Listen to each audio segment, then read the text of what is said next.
जरा गुरु साक्षात् परब्रह्म तस्मै श्री गुरुवे नमः।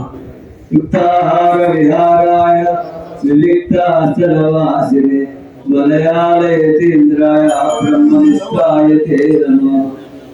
अधिष्ठानदैवं श्रीकृष्ण परमात्ममूर्तिस्तु पूज्य श्री सत्यानंदगिरि नमस्तु पूज्य श्री श्री रामानंदगिरि नमस्तु దైవాత్మ స్వరూపమైన క్రియాత్మకందరికీ నమస్కారం।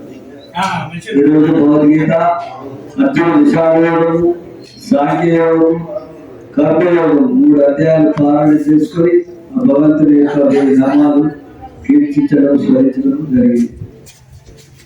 భగవద్గీత అంటే భగవంతుని వాణి। ఆ భగవద్గీత వినే భాగ్యము, భగవద్గీత పారాయణ చేసే భాగ్యము, భగవద్గీత గురించి తెలుసుకునే భాగ్యము అందరికీ అది సాధ్యం కాదు। ఎందుకంటే దాని లోపల జీవించినప్పుడే అది సాధ్యమవుతుంది।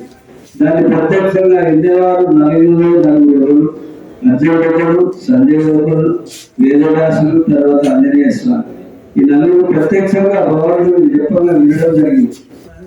మిగతాదంతా గురుపరంపరగా అనాది నుంచి ఇది భగవద్గీత పారాయణం, తర్వాత భగవద్గీత ఉపనిషత్తులు, వేదాలు అధ్యయనం చేయకుండా గీతా పారాయణం అది అనాది నుంచి జరుగుతూనే ఉంది।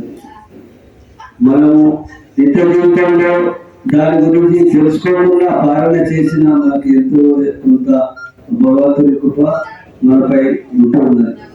కాబట్టి మనం ఈ యొక్క కనపడే శరీరాన్ని మనం కాదు, ఈ అన్నమయ, ప్రాణమయ, మనమయ, విజ్ఞానమయ, ఆనందమయ 5 కోశాలకు అతీతంగా ఉండే మన స్వరూపం। మన స్వరూపాన్ని మనం గుర్తించాలంటే మన నిజస్థితిలో మనం ఉండాలి। ఎందుకంటే అన్నమయ కోసం శరీరం, ప్రాణమయ కోసం తీసుకునే గాలి, మనోమయ కోసం భగవంతుని యొక్క మనసుతో చేస్తున్నటువంటి ఈ మనసు వివిధ పూజలు, వివిధ సంకీర్తనలు కావచ్చు, భజనలు కావచ్చు, వివిధ స్తోత్రాలు కావచ్చు। జ్ఞానమయ కోసం అంటే మనము ఆత్మనాత్మ వివేకంతో జ్ఞానం తెలుసుకుంటాం। తర్వాత ఆనందమయ కోసం అంటే భగవంతుని యొక్క ధ్యానం చేస్తున్నాం, ధ్యానం లోపల ఉంటాం। కానీ వీటికి అతీతంగా ఉండేదే మన స్వరూపం। ఇక ఇది మన స్వరూపం కాదు। అతీతంగా ఉండాలంటే జ్ఞానాన్ని అభ్యర్థించాలి। జ్ఞానాన్ని అర్థించిన తర్వాత సద్గురుల సాన్నిధ్యం లోపల మనం ఏ విధంగా ఉండాలి, ఏ విధంగా మన జీవిత ఆచరణ ఉండాలి అని శుశ్రూష చేసుకుంటూ మనము ఆ స్థితిలో ఎప్పుడు ఉంటున్నాం అంటే మన అవస్థలు 3 అవస్థలు పుట్టినప్పటి నుంచి ప్రతి ఒక్క జీవికి 3 అవస్థలు నిత్య జరుగుతూనే ఉన్నది। ఏంటి? సుషుప్తి అవస్థ, స్వప్నావస్థ, జాగ్రత్త అవస్థ।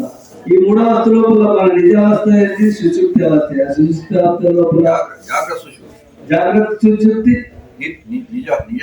నిజస్థితి సుషుప్తి అవస్థ। అయితే ఆ సుషుప్తి అవస్థ లోపల జాగ్రత్త సుషుప్తి లోపల ఉన్న అవస్థ లోపల మనం ఉండగలుగుతున్నాం, ఉండలేదు। ఎందుకు ఉండలేమంటే మనం మనసుతో ఉన్నాం కాబట్టి ఉండలేకపోతున్నాం। ఈ మనసు ఇది కాదని తెలుసుకొని మన నిత్య జీవితం లోపల భగవంతుని యొక్క పరిణామాన్ని, భగవంతుని యొక్క కీర్తన కానీ, భగవంతుని ధ్యానం లోపల రోజు ప్రతి నిత్యము చేసుకుంటా మనం జీవితం ఉన్నంత వరకు, శ్వాస ఉన్నంత వరకు ఇటువంటి కర్మ చేసుకుంటూనే పోవాలి।